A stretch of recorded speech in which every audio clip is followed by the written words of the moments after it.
আমি সুকেশ মিত্র, জয় মিত্র আমার ডাক নাম। আপনার নাম কি? আমার নাম মাদার মণ্ডল। আপনার বাড়ি এখানে? আমার বাড়ি এই কুমিরমারিতে। এটা কুমিরমারি। হ্যাঁ, আর ওই পাশের দিকটা কোন দিক? মরিচঝাপি। মরিচঝাপি। আচ্ছা, আপনার এখন বয়স কত?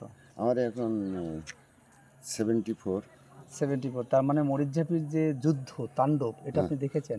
একদম তাণ্ডব বলতে ওই তাণ্ডবে কিন্তু আমরা লোককে সব বেঁধে বেঁধে লঞ্চে বা বোটে তুলে দিয়েছিলেন? হ্যাঁ, এর কারণ? কারণ এখানে আমাদের সরকারের সঙ্গে যুক্ত অন্য সরকার এসে ওনাদেরকে বসাওয়ার পরে যখন ইন্দিরাজি বলল যে এই লোকদের তুলতে হবে বাসস্থান, তখন আমাদের এখান থেকে যত আশেপাশে আমাদের বসবাসকারী লোক ছিল তাদেরকে সঙ্গে নিয়ে তখন ওদেরকে তোলা হয়।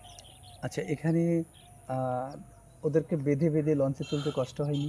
কষ্ট কি, এই যে ধরুন হাত বেঁধে দিলাম, আস্তে আস্তে সে লঞ্চে উঠলো এইরকম।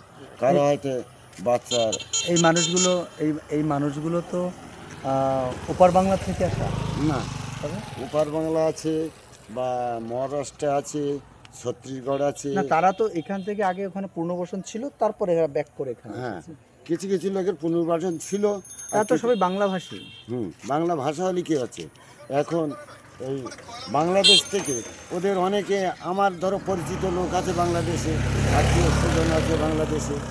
এখন সেই লোকগুলো আমরা সব এক জড়িত হয়ে আমরা এখানে মরিচঝাপিতে এসেছি। আচ্ছা, আমি যেটা জানতে চাচ্ছি, তখন এই মানুষগুলোর উপরে এখানের যে শাসক দল ছিল তাদের অত্যাচার আপনাকে কষ্ট দিয়েছিল? না, আমাদের কষ্ট দেয়নি।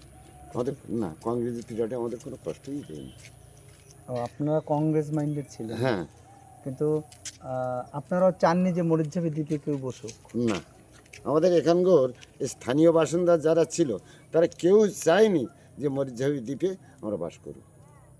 না, মানে আপনারাও চাননি যে ওই উদ্বাস্তুরা এসে এখানে বসবাস করুক? না, আমরা চাইনি।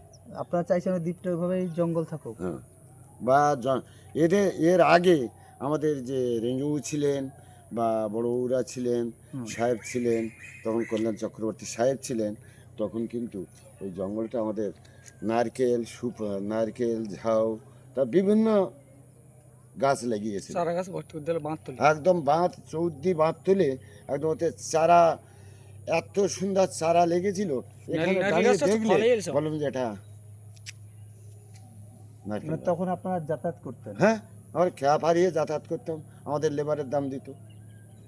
আচ্ছা, আপনার কি এখানেই জন্ম? আমার জন্ম ছোটমোল্লাখালী 8 নম্বরে। এখানে অনেক দিন বসতি। পূর্ববঙ্গে আপনাদের কেউ আছে? না, আমাদের সব জন্মস্থান আমাদের গড় ঠাকুরদার থেকে জন্মস্থান আমাদের এই সাত পুরুষের ভিটে। তো এমনি আপনারা কি কখনো ওপারে গিয়ে বসত করার চেষ্টা করেছিলেন? না। তো আপনারা যে তখন মানুষগুলোর উপরে, মানে তারা যখন এসে উদ্বাস্ত হয়ে এখানে বসবাসের চেষ্টা করছিল, তখন পুলিশের সঙ্গে আপনারাও হাতে হাত মিলিয়ে তাদেরকে তোলা হয়েছে। হয়েছিল? কুমিরমারি তো আমরা শুনি যে অনেকে তাদের পক্ষ হয়েও কাজ করেছিল। না, পক্ষ হয়ে কাজ করিনি, বা আমাদের প্রধান সাহেবেরা ছিলেন, সবাই ছিলেন তখন রেঞ্জার্স অফিসারের নাম ছিল কি? চক্রবর্তী? আমাদের এতটি কথা কি, বড়বউ ছিলেন বাসু সিং, সুধীর সরকার, তারপর অমল লোধ। আচ্ছা, তবে এই যে আমরা শুনলাম যে এই যখন যুদ্ধ হয়, গোলাগুলি হয়, সেই গোলাগুলির সময় অনেকে, আপনি তো ছিলেন সঙ্গে, যে কুমিরমারিতে কেউ ভয়ে থাকতে এসেছিল, পুলিশ নাকি তাদের উপরে গুলি চালিয়েছিল? না, এমনকি তারা কি হয়েছে, তাদের গুলি চালাতে বাধ্য হয়েছে কখন, যে সময় পুলিশের উপরে হামলা দিয়েছে তখন গুলি চালাতে বাধ্য হয়েছে। না, আপনারটা ঠিক আছে, তাই না?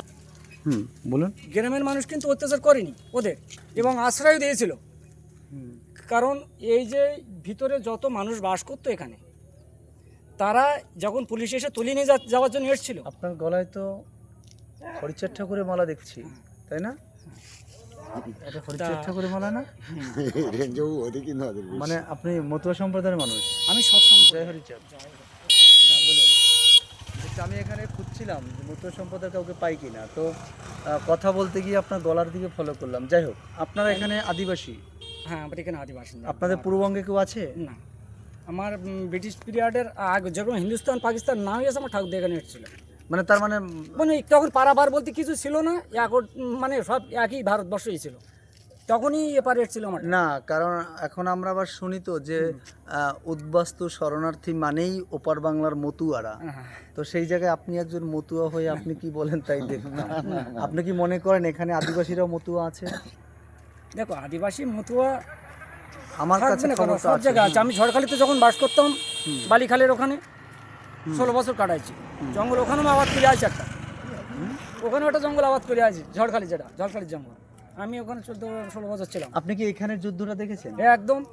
তো এখানে এই যুদ্ধটা আপনি বলছেন তেমন কিছু হয়নি? তেমন কিছু বলতে কি, এখানে যখন বাঁধ উঠে যায় সম্পূর্ণ এসব নদী, এই খালগুলো সব বাঁধ ছিল, এসব কোনো ভাঙা কাটা কিছুই ছিল না, আচ্ছা, সবই ছিল বাঁধ। কারণ আমার বাবা তখন গিয়ে ঝাঁজ চারা বা নারকেলের চারা সমস্ত ঋতু আমরা তখন ছোটোবেলা ভাত নিয়ে যেতাম। এখানে 5 পয়সা করে খা দিত, দিয়ে পার করে দিত, ও ভাতটা দিয়ে আবার আসতাম। আবার ফরেস্টার থেকেও যাতায়াত করাতো, এরকমই ছিল। এখন যাই হোক, যখন ওরা এসে এই প্লান্টেশনকে দখল করে নেয়, অনেক কিছু হয়েছিল। রুটি ফ্যাক্টরি থেকে শুরু করে বরফ কারখানাতে শুরু করে অনেক কিছু করেছিল, নৌকোডোঙা সব কিছু বানানো শুরু করেছিল ওরা। যাই হোক, কতদিন ছিল? 2 বছর। ওইরকম 2 বছরের 2.5 বছর কাছাকাছি এরকমই ছিল। 2 বছর? হ্যাঁ, তার ফলে সব কিছু করে ফেলেছিল ওরা। এই তো কুমোরের ঘর ছিল এখানে, এই ঝোলতলার এখানে কি ছিল? কুমোরের ঘর, কুমোর যারা ওই হাঁড়ি পাতিল বানায় যারা, আচ্ছা আচ্ছা। কুমোরের ঘর এখানে। এবার যাই হোক, আমি এখান থেকে গিয়ে ওখান থেকে বাজার করেও আইছি আমরা, এখানে বাজার ছিল, এই বাজার থেকে বাজার করে আসছি, কলসি নিয়ে এসেছি, ছিটনোড়া কিনে নিয়ে এসেছি। আচ্ছা, আরেকটা বলুন তো, আমি শুনেছি যে ওই দ্বীপে নাকি একটা এখনো হরিচাঁদের মন্দির আছে? এর ভিতরে হ্যাঁ, না, এর ভিতরে এখানে আছে বলে তো আমার ওই মনে পাশ হচ্ছে না। সাতজালিয়ার থেকে সোজা পড়েছিল। তাহলে ওই সাইডে যে আছে কিনা জানি না, তবে ওরা এখনো- এর ভিতরে কোনো জায়গায় নেই। ওরা এখনো বছরে একবার নিশানটা পাল্টাতে আসে। না, এর ফলে তো সেরকম ধরনের কোনো নমুনা ওরা দেখতে পাচ্ছি না। যেহেতু তেমন নমুনাটা নেই তো। না, এটা আছে, আমি জানি। এইবারে যে বলছিলেন যে এই মানুষগুলোর ওপরে কেমন ব্যবহার করেছে এপারের মানুষ, এপারের মানুষ যে এমন দুর্ব্যবহার করেছে তা নয়, তবে না, আমার কাছে খবর একটা আছে এপারে জিনিস- মানুষ ভালোবেসেছে। হ্যাঁ, এখানে একটা টিউবওয়েল মাত্র ছিল ভোলার কল। এবার এখান থেকে এতগুলো মানুষ, তখন এদের তো টিউবওয়েল বলতে কিছুই নেই, জলের এতই পরিমাণে সাশ্রয় ওদের অভাব দেখা দিল যে এখান থেকে ওরা নদী পার হয়ে এখান থেকে গিয়ে জল আনতে যেত ওখানে, তখন কাদা রাস্তা। তখন তো পুলিশ নাকি এপারে জল আনতে দিত না। না, তো ওই তো চুরি করে গিয়ে জল আনতে যেত, এবার লাইন দিয়ে থাকতো। অত্যাচার বলতে এইটাই করেছে একমাত্র গ্রামের মানুষ, ওই কলসি টলসিগুলো ফেলে দিত, আমরা আগে জল নেবো, তোরা কেন লাইন দিয়ে আসিস, এইগুলো একমাত্র টুকটাক হয়তো করেছে, কিন্তু তা ভিন্ন ওদের ওপর খুব একটা অত্যাচার করেনি এই দেশের মানুষ বিশেষ করে। কিন্তু বিষয়টা হচ্ছে ওপারে যখন ওপার বাংলা, আমরা যদি সত্যি কথা বলি, তবে এই অখণ্ড ভারত ছিল টোটালটাই বাংলাদেশের, হ্যাঁ যারা হ্যাঁ হ্যাঁ হ্যাঁ, পূর্ববঙ্গের এইটাই বলতে চাইছি। অখণ্ড ভারতের মানুষ দেশভাগ তো করেছে রাজনৈতিক স্বার্থ চরিতার্থ করবার জন্য। 100%। দেশভাগ কিন্তু আপনার আমার কারো পারমিশন নেয়নি, না। কোনো মানুষের নেয়নি, তারা স্বার্থে করেছিল। এখন যারা ওপারে রয়ে গেল তাদেরকে বিদেশি করে দিল। এবার সেই মানুষগুলো যখন এদেশে আসছে তখন তো তার অন্যায় করেনি, না না, তা সেই মানুষগুলোর উপর অত্যাচারের মাত্রাটাকে আপনি বলতে পারবেন ঠিক করেছিল? অত্যাচারের দেখো যে হিসেবে ঘটনা ওরা হচ্ছে- করেছে সেটা কিন্তু সত্যিকারেই, ওরা যে রাজনীতির ক্ষেত্রে কিভাবে যে তুলে নিয়ে গেল এরা, আমরা এর আগার 5 তলা উপরের দিকের বিষয়গুলো আমরা ঠিক বলতে পারবো না, কিন্তু এখানে যেগুলো ঘটেছে সেগুলো প্রকাশ্য যেটা দেখেছি। ওদের উপর অত্যাচার বলতে ওরা যখন তুলে নেওয়ার জন্য লঞ্চ এসে একদম এই বড় এখান থেকে একদম মামুন ঘাটটার ব্যাট দিয়ে যখন ঘেরাও করে ফেললো ওদের, এপার আসার কোনো পরিস্থিতি ওদের ছিল না, যেন না আসতে পারে এমন ব্যবস্থা করে ওরা লঞ্চ দিয়েছিল, এপারে যেন না আসতে পারে। চুরি করে মালসা মাথা দিয়ে টুকটাক করে যারা পালিয়ে এসছে, মানুষের ঘরে গিয়ে আশ্রয় নিয়েছে, তাকেও কিন্তু অত্যাচার করেনি। ওখান থেকে কাড়াতে পারলে আর কোনো ব্যাপার নেই, কাড়াবার আগে যারা ধরে ফেলেছে তুলেছে। এবার যেগুলো দেখো বাড়ি ঘর যখন না সারছে, কিছু কিছু মানুষ এখান থেকে গেছে, মানে ধরে নিয়েছিল। ওখানে গুলিগোলার শব্দ তো শুনেছেন আমরা। হ্যাঁ, হয়েছে টুকটাক, ভয় দেখে না। দেখো জীবনে মারার চেষ্টাটা মনে হচ্ছে খুব কম করেছিল, কিন্তু ছাড়তে থেকে কেউ চায় না, বাস করবে বলেই তো এত কিছু করেছিল সেখানে। এবার ঘর থেকে ভিতর থেকে যখন না বাড়িতে যাচ্ছে, তা কার গলা ধরে টেনে বের করছে, বুড়ো বুড়ো মানুষগুলো ফেলে দিচ্ছে, এইরকম পর্যন্ত হয়েছে।